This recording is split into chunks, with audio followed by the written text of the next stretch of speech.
नमस्कार, आप city reporter देख रहे हैं। मैं ताबिश कमाल हूँ। मेरे साथ मेरे वीडियो जर्नलिस्ट साजिद भी हैं। दिल्ली में बीजेपी ने आज अपना दूसरा संकल्प पत्र भी जारी कर दिया है। संकल्प पत्र जारी करते हुए बीजेपी के पूर्व केंद्रीय मंत्री और सांसद अनुराग ठाकुर ने कहा कि जो संकल्प पत्र आज हम जारी कर रहे हैं वो पार्टी ने आम समाज को देखते हुए बनाया है। पार्टी ने जितनी भी घोषणाएँ अब तक की हैं उन्हें पूरा करने का वादा किया जाएगा। हालाँकि जब पहला संकल्प पत्र जारी किया गया था तो उस वक्त पार्टी के राष्ट्रीय अध्यक्ष JP नड्डा ने आकर पहला संकल्प पत्र जारी किया था, जिसमें महिलाओं को कई योजनाएं देने की घोषणा की गई, जिसमें 6 महीने तक गर्भवती महिला को पैसे देने की बात कही गई। वहीं दूसरी तरफ 2,500 रुपये महीना महिलाओं को देने की बात कही गई। आज जब दूसरा संकल्प पत्र जारी किया गया तो उस वक्त पार्टी के सांसद अनुराग ठाकुर ने दावा किया कि दिल्ली में इस बार बीजेपी की सरकार बन रही है और इसीलिए हमने बहुत सोच समझकर पार्टी का संकल्प पत्र तैयार किया है।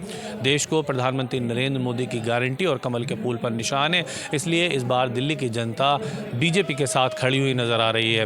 हालांकि संकल्प पत्र जारी होने के बाद आम आदमी पार्टी का भी रिएक्शन आया। आम आदमी पार्टी ने कहा कि बीजेपी का संकल्प पत्र सिर्फ एक झूठ का पुलंदा है। जो वादे अब तक बीजेपी ने किए हैं अन्य राज्यों में उनको पूरा नहीं किया गया है। वहीं दूसरी तरफ लगातार कांग्रेस भी इस जंग में उतरती हुई नजर आ रही है। कांग्रेस भी ये कह रही है कि बीजेपी और आम आदमी पार्टी जो वादे कर रही है वो सिर्फ और सिर्फ दिखावा है। पिछले 15 साल का अगर शिलादीक्षित कार्यकाल देखा जाए तो उस दौरान जो कांग्रेस ने काम किए हैं वो काम महत्वपूर्ण है। अब देखना बड़ा अहम हुआ कि दिल्ली के विधानसभा चुनाव में ये सारे राजनीतिक दल जनता को कैसे लुभाते हों और दिल्ली की जनता आखिर किस पर भरोसा करती है। हालांकि बीजेपी का एक संकल्प पत्र आना और बाकी है, उसमें बीजेपी क्या जनता से वादे करती है ये तो देखने वाली बात होगी। लेकिन आज के संकल्प पत्र में युवाओं को रिझाने की पूरी कोशिश की गई है। ये कोशिश की गई है कि दिल्ली के युवा इस बार बीजेपी के इस पक्ष में मतदान करें। वीडियो जर्नलिस्ट साजिद के साथ ताबिश कमाल, दिल्ली।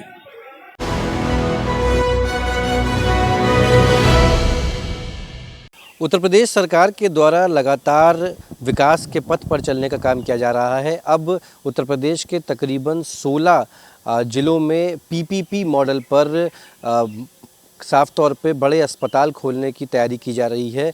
इन मेडिकल कॉलेजेस में वो सभी सुविधाएं रहेंगी जो राजधानी लखनऊ के SPGI और सिविल अस्पतालों में हैं। जिस तरीके से 16 ज़िले हैं जिसमें रामपुर, चित्रकूट, संत कबीर नगर के साथ साथ अन्य कई ज़िले हैं जिन उत्तर प्रदेश सरकार के द्वारा लगातार विकास के पथ पर चलने का काम किया जा रहा है। अब उत्तर प्रदेश के तकरीबन 16 ज़िलों में PPP मॉडल पर साफ़ तौर पे बड़े अस्पताल खोलने की तैयारी की जा रही है। इन मेडिकल कॉलेजेस में वो सभी सुविधाएं रहेंगी जो राजधानी लखनऊ के SPGI और सिविल अस्पतालों में हैं। जिस तरीके से 16 ज़िले हैं जिसमें रामपुर, चित्रकूट, संत कबीर नगर के साथ साथ अन्य कई ज़िले हैं जिनमें PPP मॉडल के तहत यानी कि जो भी इंफ्रास्ट्रक्चर होगा वो आधुनिक होगा, अत्याधुनिक होगा। सभी मशीनों से लैस इस PPP मॉडल के अनुसार खोले जा रहे मेडिकल कॉलेज जो क्षेत्र की जनता है उसको सीधे आराम पहुंचाने का काम करेंगे। ज़ाहिर तौर पे अगर बात करें स्वास्थ्य विभाग की तो स्वास्थ्य विभाग के अंतर्गत अस्पतालों की, आधुनिक मशीनों की, स्कैनिंग मशीनों की तमाम कमियां देखने को मिलती हैं, जिसको देखते हुए उत्तर प्रदेश के उप मुख्यमंत्री साफ तौर पर ब्रजेश पाठक पहले भी कह चुके हैं कि किसी प्रकार की कोई कोर कसर नहीं छोड़ेंगे। लेकिन चूंकि बजट की कमी थी जिसको देखते हुए देर आए लेकिन दुरुस्त आए कि इस नीति पर अब उत्तर प्रदेश सरकार 16 ज़िलों में PPP मॉडल के तहत नए मेडिकल कॉलेज खोलने जा रही है। इन मेडिकल कॉलेजेस में वो सभी फैसिलिटीज़ होंगी जो एक अत्याधुनिक प्राइवेट अस्पतालों में आपको देखने को मिलती हैं। संत कबीर नगर के साथ साथ पूरब के तमाम शहर ऐसे हैं जहां ये अस्पताल खोले जाएंगे। इन अस्पतालों में मुख्य तौर पर अस्पतालों में डॉक्टर्स की तो जो कमी है वो पूरी की जाएगी। साथ ही साथ संविदा पर भी भर्ती होगी। जो फार्मासिस्ट के पद हैं, नर्स के पद हैं, उन पर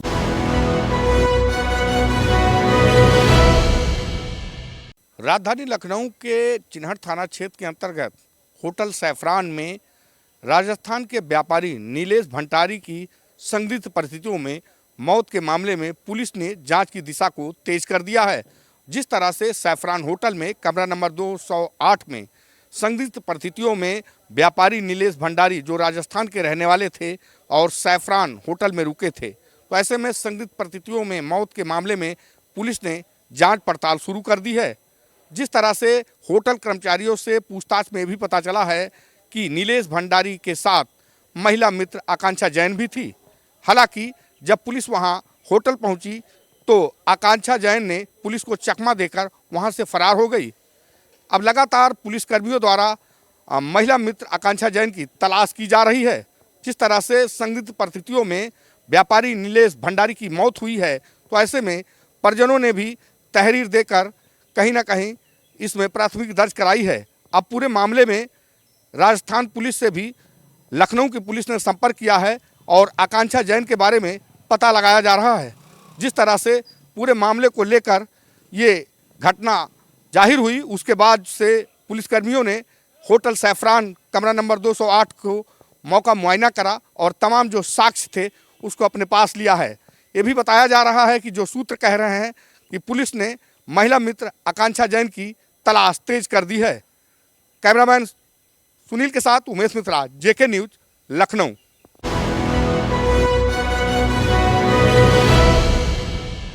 नमस्कार, मैं देव प्रकाश, आप देख रहे हैं सिटी रिपोर्टर। बिहार के पुलिसकर्मी एवं पदाधिकारी अब कैजुअल ड्रेस, टी शर्ट एवं पैंट नहीं पहनेंगे।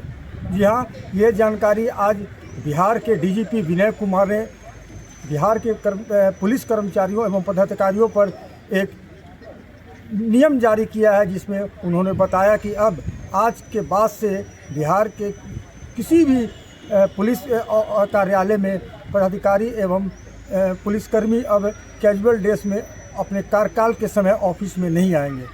ऐसा देखा जा रहा था कि काफ़ी दिनों से बिहार के पुलिस पदाधिकारी एवं कार्यालय में उपस्थित कर्मचारी कैजुअल ड्रेस में जैसे कि जींस पैंट हो गया, टी शर्ट, कैजुअल ड्रेस में वो अपने कार्यकाल के समय ऑफिस में आते थे, जिसको लेकर आज बिहार के डीजीपी ने बहुत बड़ी कार्रवाई की है। आपको बता दें कि डीजीपी विनय कुमार ने आज नियम लागू किया है, तो पूरे बिहार में आज से लागू कर दी जाएगी, जिसमें उन्होंने कहा कि आज के बाद से बिहार के किसी भी पुलिस कार्यालय में पदाधिकारी या कर्मचारी कैजुअल ड्रेस में ऑफिस नहीं आएंगे।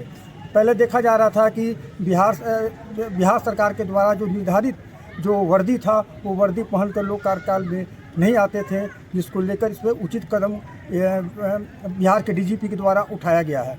आपको बता दें कि डीजीपी ने कहा कि एक बार हमने बिहार पुलिस के मीडिया सेल कार्यालय में गया था, जिसमें उन्होंने बोला कि उपस्थित जितने भी कर्मचारी थे कैजुअल ड्रेस में उपस्थित थे, कोई टी शर्ट पहने हुए थे, कोई जींस पैंट पहने हुए थे, जिसको लेकर इस पर नज़र काफ़ी दिनों से रखी जा रही थी।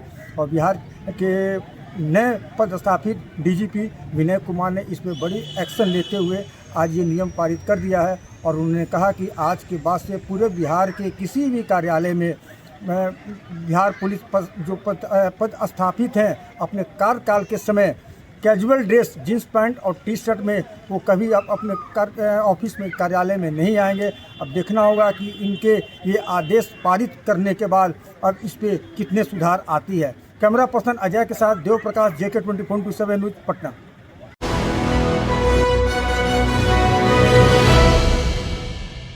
महाराष्ट्र में बीजेपी का प्लान भी तैयार। क्या उद्धव ठाकरे के साथ जो किया वही शिंदे के साथ करेगी बीजेपी? चर्चाओं का बाजार गर्म है, पर हकीकत क्या हो सकती है, इस पर हमने नजर डाली है। नमस्कार, मैं हकीम देशमुख महाराष्ट्र से हाजिर हूं जेके 24/7 न्यूज़ के खास कार्यक्रम सिटी रिपोर्टर में। कांग्रेस के विजय वडेट्टीवार के बाद संजय राउत का एक बयान आता है कि शिंदे सेना में एक नया उदय होने जा रहा है। इशारा साफ है शिवसेना के उदय सावंत की ओर। उदय सावंत शिवसेना का एक बड़ा चेहरा है। 2004 से लेकर अब तक रत्नागिरी से विधायक भी है, वही महाराष्ट्र सरकार में फिलहाल मंत्री है। क्या जो चर्चाएं हो रही है वो सच हो सकती है? इसके कई पहलू हमने खंगालने की कोशिश की और इसी को लेकर एक रिपोर्ट भी बनाई। एक कहावत है कि शेर का पेट जब भरा हो तो वो शिकार नहीं करता। नहीं लगता है कि बीजेपी कोई ऐसी नई चाल चलेगी। इसके पीछे बहुत सारी वजह है। एक वजह है उद्धव ठाकरे का सीधा अमित शाह पर शाब्दिक हमला, जिसके लिए बीजेपी को पैरेलल शिवसेना चाहिए थी, जो कि शिंदे के रूप में उनको मिल गई। दूसरी वजह है बीजेपी ने 2021 के बाद 2 पार्टियां तोड़कर अपने साथ ले चुकी है। नहीं लगता कि बीजेपी अब कोई नया दाव चलेगी। तीसरी वजह है विधानसभा के आंकड़ों को, और उन आंकड़ों को समझना होगा। महाराष्ट्र में सरकार बनाने के लिए नंबर लगते हैं 145, बीजेपी के खुद के 132 विधायक है, निर्दलीय और छोटे सहयोगी मिलाकर के 140 के आसपास ये नंबर जाते हैं। ऐसे में 5 विधायक जुटाना बीजेपी के लिए मुश्किल नहीं है। इसके बावजूद अजीत पवार की एनसीपी के 41 विधायक है जो बीजेपी के साथ है, सभी मिलकर ये नंबर 180 के आसपास जाते हैं। इसका मतलब साफ है कि महाराष्ट्र में शिंदे सेना बीजेपी के साथ हो या ना हो, महाराष्ट्र में सरकार किसी भी प्रकार से खतरे में नहीं है। चौथी वजह है, लोकसभा में शिंदे सेना के साथ सांसद भी है, जहां केंद्र सरकार में बीजेपी खुद बैसाखियों पर खड़ी है। ऐसे में बीजेपी शिवसेना को तोड़ने का कोई नया दाव चलेगी ऐसी उम्मीद नहीं है। वजह यह है पर जरूर कि विपक्ष एकनाथ शिंदे को लेकर जिस तरीके से बयान दे रहा है, इससे एकनाथ शिंदे पर बीजेपी का प्रेशर बनाने में मदद ही हो रही है, ना कि विरोध हो रहा है। फिर भी सियासत तो सियासत है और उसमें बीजेपी कब किस तरीके का नया दाव चलेगी इसको समझना आसान नहीं है। वीडियो जर्नलिस्ट शरीफ के साथ में हकीम देशमुख, मुंबई।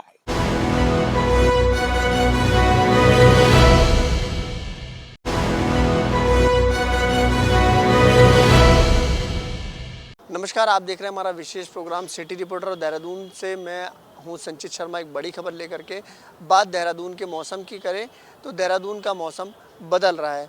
सुबह और शाम को ठंड ज़्यादा पड़ रही है और दिन में धूप से थोड़ी राहत लोगों को मिल रही है। इस वक्त पूरे प्रदेश के अंदर येलो अलर्ट जारी कर दिया गया और मैदानी क्षेत्रों की अगर हम बात करें तो वहाँ पर कोहरे की संभावना बताई गई है। मौसम विभाग के अनुसार जो पहाड़ी क्षेत्र होंगे वहाँ पर बर्फबारी और बरसात भी हो सकती है। इन्हीं सभी चीज़ों को देखते हुए जो एजेंसियां हैं जिनको जिम्मेदारी सौंपी जाती है कि सड़कें ब्लॉक ना हो, तमाम जो आपदा प्रबंधन विभाग है, क्योंकि मौसम बदलने से उत्तराखंड के अंदर जो दुर्घटनाएं हैं वो बढ़ जाती है। वो प्राकृतिक आपदाएं की अगर हम बात करें या कहें कि जो प्राकृतिक तौर पर जो दुर्घटनाएं होती हैं उनसे कोई घटना ना घटे, इन्हीं सभी चीज़ों को लेकर के जो जिम्मेदार एजेंसियाँ हैं उनको भी अलर्ट मोड पर रखा जाता है कि अगर मौसम बदलता है और कोई इस तरीके की घटना होती है तो तुरंत उनके पास बैकअप हो, सारा रेस्क्यू ऑपरेशन करने का जो प्लान हो वो उनके पास हो। इन्हीं सभी चीज़ों को लेकर के मौसम विभाग ने अपना अलर्ट जारी कर दिया। और बात करें मैदानी क्षेत्रों की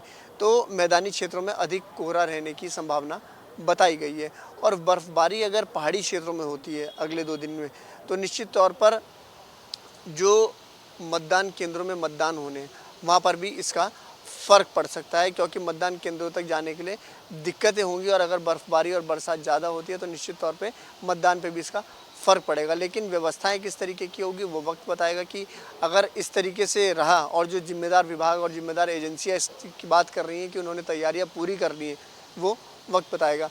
और उत्तराखंड में मौसम का एक बड़ा रोल इसलिए भी माना जाता है क्योंकि उत्तराखंड की आर्थिकी में जो टूरिज़्म है वो एक बड़ा धक्का लगाता है, एक बड़ा सपोर्ट करता है, क्योंकि जब मौसम उत्तराखंड का बदलता है तो निश्चित तौर पे अलग अलग टूरिस्ट डेस्टिनेशन पे टूरिस्ट उत्तराखंड के अंदर आते हैं, फिल्म की शूटिंग्स होती है और तमाम जो लोग हैं, जो पर्यटक हैं, वो उत्तराखंड में चाहे वो धार्मिक तौर पे हो, चाहे वो घूमने के पर्पज़ से और तमाम अलग अन्य, चाहे वो मौसम को लेकर के जो स्पोर्ट्स होते हैं उनका लुत्फ़ उठाने के लिए वो उत्तराखंड आते हैं।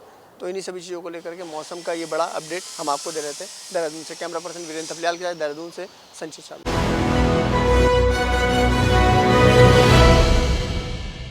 महाराष्ट्र के मुख्यमंत्री देवेंद्र फडणवीस का नया आदेश, अब महाराष्ट्र के सभी किले कराए जाएंगे अतिक्रमण मुक्त। नमस्कार, मैं हूं इरशाद अहमद और आप देख रहे हैं मेरे साथ सिटी रिपोर्टर। आज हम बात करेंगे महाराष्ट्र के किलों से अतिक्रमण हटाने के इस फैसले जो है बड़ा फैसला माना जा रहा है। मुख्यमंत्री देवेंद्र फडणवीस ने ऐलान किया है कि 31 मई 2025 तक राज्य के सभी किलों को अतिक्रमण मुक्त किया जाएगा। इस आदेश के बाद प्रशासन पूरी तरह से हरकत में आ चुका है। मुख्यमंत्री ने जिलाधिकारियों को 31 जनवरी तक सभी किलों पर मौजूद अवैध अतिक्रमण की लिस्ट तैयार करने का आदेश दिया है। इस कार्रवाई को चरणबद्ध तरीके से पूरा किया जाएगा और इसे लेकर राज्य में जिला स्तरीय समितियां भी बनाई जाएगी। अब बात खासतौर से अतिक्रमण हटाने की रणनीति पर है। जिले की जो प्रत्येक जिला है उसमें जिलाधिकारी की अध्यक्षता में एक समिति का गठन होगा। इसमें पुलिस, नगर निगम, वन विभाग और पुरातत्व विभाग के अधिकारी शामिल होंगे। इन समितियों की हर महीने बैठक होंगी और राज्य सरकार को रिपोर्ट भेजेंगी। सरकार भविष्य में अतिक्रमण न हो इसके लिए सतर्कता समितियों का गठन भी करेंगी। तो पूरे महाराष्ट्र में खासतौर से जो किले हैं 47 किले केंद्र सरकार द्वारा संरक्षित है, 62 किले राज्य सरकार द्वारा संरक्षित है, लगभग 300 किले ऐसे हैं जिनका कोई संरक्षण नहीं हो रहा है। विशालगढ़ किले पर अतिक्रमण के बाद ये मुद्दा तूल पकड़ चुका था और जनता लगातार मांग कर रही थी कि इन ऐतिहासिक धरोहर को सुरक्षित किया जाए। महाराष्ट्र के सांस्कृतिक मंत्री आशीष शेलार ने भी स्पष्ट किया है कि ये अभियान सख्ती से लागू किया जाएगा और किलों पर कानून व्यवस्था बनाए रखने के लिए विशेष इंतजाम किए जाएंगे। अतिक्रमण हटाने से पहले क्या होगा इस पर भी है सरकार पहले नोटिस जारी करेंगी, स्थानीय प्रशासन नागरिकों से संवाद करेगा, बड़े अतिक्रमणों के खिलाफ सख्त कार्रवाई होगी। अब देखने वाली बात यह होगी कि क्या सरकार इस अभियान को पूरी तरह से सफल बना पाएंगी, क्या अतिक्रमणकारियों पर सख्ती की जाएगी या फिर इससे कोई राजनीतिक दबाव से इस अभियान को रोक दिया जाएगा। कैमरामैन बाकिर अंसारी के साथ मैं इरशाद अहमद, जगत 24/7 न्यूज, मुंबई।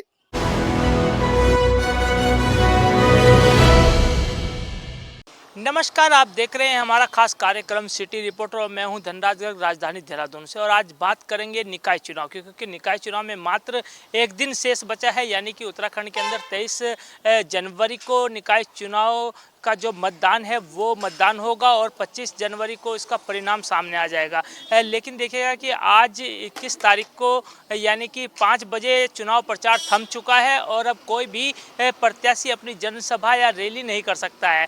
और देखिएगा कि हालांकि निर्वाचन आयोग ने छूट उनको जरूर दी है कि वो डोर टू डोर जाकर अपना प्रचार प्रसार कर सकते हैं। और लगातार देखा भी जा रहा है कि जो प्रत्याशी हैं, चाहे वो पार्षद पद के प्रत्याशी हों या फिर कहा जाए कि मेयर पद के प्रत्याशी, वो कहीं ना कहीं डोर टू डोर उन्होंने अपना जो प्रचार प्रसार है वो शुरू कर दिया, क्योंकि मात्र एक दिन अब बाकी बचा है और 23 तारीख को जो चुनाव होना है। अब देखने वाली बात होगी कि 23 तारीख को जो चुनाव होगा उसमें किस तरह का रुझाव देखने को मिलता है, क्योंकि लगातार देख रहे हैं कि जो रुझान है वो कहीं ना कहीं देखने को मिलता है, चाहे बीजेपी का हो या कांग्रेस की बात करें। तमाम जो प्रत्याशी हैं वो उन्होंने जमकर अपना प्रचार प्रसार किया है। लेकिन अब देखने वाली बात होगी कि बाजी कौन मारता है। और जब परिणाम सामने आएंगे, यानी कि 25 तारीख को जब परिणाम सामने आएंगे, तो कहीं पर खुशी होगी तो कहीं पर दुख होगा, क्योंकि कुछ प्रत्याशी जीतेंगे तो कुछ प्रत्याशी हारेंगे। देखने वाली बात होगी कि किसके पाले में गेंद जाती है और कौन हंसता है और कौन रोता है, ये आने वाला वक्त बताएगा। लेकिन अभी ये कहा जा सकता है कि चुनाव कहीं ना कहीं दिलचस्प होता हुआ नजर आ रहा है, क्योंकि कई जगहों पर जो कहा जाए कि त्रिकोणीय समीकरण बनते हुए नजर आ रहे हैं, तो कहीं पर 2 कोणीय समीकरण भी बनते हुए नजर आ रहे हैं। कैमरामैन वीरेंद्र थपलियाल के साथ धनराज गर्ग, JK 24/7 न्यूज, देहरादून।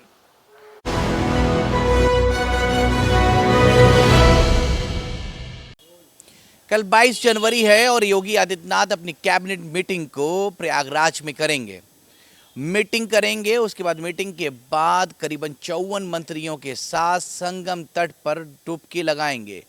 प्रयागराज में इस तरह की चीज़ें पहली बार देखने को मिल रही हैं। इससे पहले 2019 में योगी आदित्यनाथ अपने मंत्रियों के साथ संगम तट पर डुबकी लगा चुके हैं, मगर ये कैबिनेट मीटिंग अहम है। उसके बाद पूजा होगी। कैबिनेट मीटिंग में करीबन 54 प्रस्ताव रखे जाएंगे, जिसमें अहम प्रस्ताव ये है कि प्रयागराज से वाराणसी के बीच में जितने ज़िले आएंगे उनको धार्मिक स्थल का दर्जा दिया जाएगा और इनको इंटरलॉकिंग और ज़रिए से रोड वे और उसके बाद ख़ास तौर पे एक्सप्रेस वे से जोड़ के तमाम ज़िलों को, तकरीबन इसमें 16 ज़िले आ रहे हैं, इसमें कनेक्टिविटी पैदा की जाएगी और इसमें बहुत ज़्यादा विकास की योजनाएं वहां पे प्रस्तावित रखी जाएंगी। वाराणसी का भी विकास पूर्व में हो चुका है और भी वाराणसी को प्रयागराज से जोड़ने के जितने भी रोड मैप तैयार हैं वो सब प्रस्ताव कल रखे जाएंगे। बहुत सी योजनाओं पर विचार विमर्श होगा और वहाँ पर पिछली बार 2019 में सिर्फ कैबिनेट मंत्री अलाउ थे, मगर अब की बार स्वतंत्र प्रभार मंत्री, राज्य मंत्री, समस्त मंत्रियों को योगी आदित्यनाथ ने न्योता देके संगम तट पर डुबकी लगाने का निवेदन किया और सब वहां पे मौजूद हो चुके हैं। आज शाम तक सब वहां चले जाएंगे और योगी आदित्यनाथ ने गोरखपुर से रुख कर लिया है प्रयागराज का और वो शाम तक खुद प्रयागराज में पहुंच जाएंगे। वहां पर कैबिनेट मीटिंग के बाद कैबिनेट मीटिंग में जो जो प्रस्ताव रखे जाएंगे उसमें सुरेश खन्ना, ब्रजेश पाठक, केशव प्रसाद मौर्य ब्रीफ करेंगे प्रेस को। और सबसे अहम चीज़ है कि इस तरह का दृश्य किसी भी उत्तर प्रदेश सरकार की तरफ से पहली बार देखा जाएगा, जहां पे मंत्रियों के साथ एक मुख्यमंत्री डुबकी लगाएगा। और पावन धरती और प्रयागराज का एक इतिहास है और कुंभ का भी एक इतिहास है। कुंभ का मैसेज नेशनल और इंटरनेशनल लेवल पे जा रहा है। अब इस पर्व में कैबिनेट मीटिंग, उसके बाद योगी आदित्यनाथ की पूरी सरकार आज से कल तक प्रयागराज में रहेगी। कैमरा किशन के साथ रजा अब्बास, लखनऊ, जेके न्यूज़।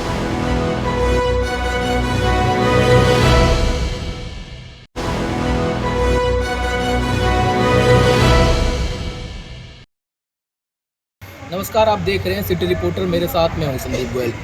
फरीदाबाद में लगातार जो है नगर निगम के पास ऐसी शिकायतें मिल रही थी जो खुले में वीकली बाजार लगने का काम करते थे। ऐसे में उन वीकली बाज़ारों की वजह से सड़कों पर अतिक्रमण और जाम की स्थिति देखने को मिल रही थी, जिसको लेकर आम जनता बार बार नगर निगम पहुंचकर शिकायतें दर्ज कराने का काम कर रही थी, जिसमें रेहड़ी पटरियों वालों की ओर से हर दिन सोमवार से लेकर रविवार तक अलग अलग जगहों पर सड़कों से लेकर बाज़ारों और सरकारी ज़मीन पर कब्जा करके वहां पर दुकानें लगाने का काम करते थे। ऐसे में सड़कों पर लगने वाले बाजार की वजह से जाम की स्थिति पैदा होने के कारण लोग आए दिन परेशानी का सामना करना पड़ रहा था। इसी को लेकर नगर निगम कमिश्नर ने अब आदेश जारी किए हैं और ये कहा है कि किसी भी तरह के इस तरह के बाजार को नहीं लगने दिया जाएगा। इसको लेकर फरीदाबाद के अलग अलग जोन के अधिकारियों को लेटर जारी करके इस पर कार्रवाई कराने की बात कही गई है। समाधान शिविर में पहुंचे कुछ शिकायतकर्ताओं से मिलते हुए नगर निगम कमिश्नर ने अभी आदेश जारी करते हुए कहा है कि किसी भी क्षेत्र में बिना परमिशन के इस तरह के अगर बाजार लगते हैं तो फिर उन पर जो है कार्रवाई की जाएगी और मोटा चालान भुगतने का काम प्रशासन की ओर से किया जाएगा। ऐसे में लगातार इस तरह की खबरें भी सामने आ रही थी, जिसमें जाम लगने और अतिक्रमण करने के बाद लोग काफ़ी परेशान जो है उन सड़कों से होते हुए नजर आ रहे थे, जिनमें कुछ बाज़ारों का जिक्र किया गया था, जिनमें मुख्यतः 55 सेक्टर से लेकर सोहना रोड हो, चाहे फिर SGM नगर से जुड़ा हुआ मसला हो, चाहे फिर नंगला रोड का मामला। ऐसे में जो मंगलवार हो चाहे बुधवार इस तरह के जो बाज़ार लगते हैं उनकी समस्याएं दिनों दिन नगर निगम के सामने पहुंच रही थी, लेकिन अब कमिश्नर की ओर से कार्रवाई करने की बात कही गई है। लेकिन अब देखने वाली बात यह होगी कि इस कार्रवाई के बाद या बाज़ार लग पाते हैं या नहीं। सहयोगी राकेश के साथ संदीप गोयल, जेक 24/7 न्यूज़, फरीदाबाद।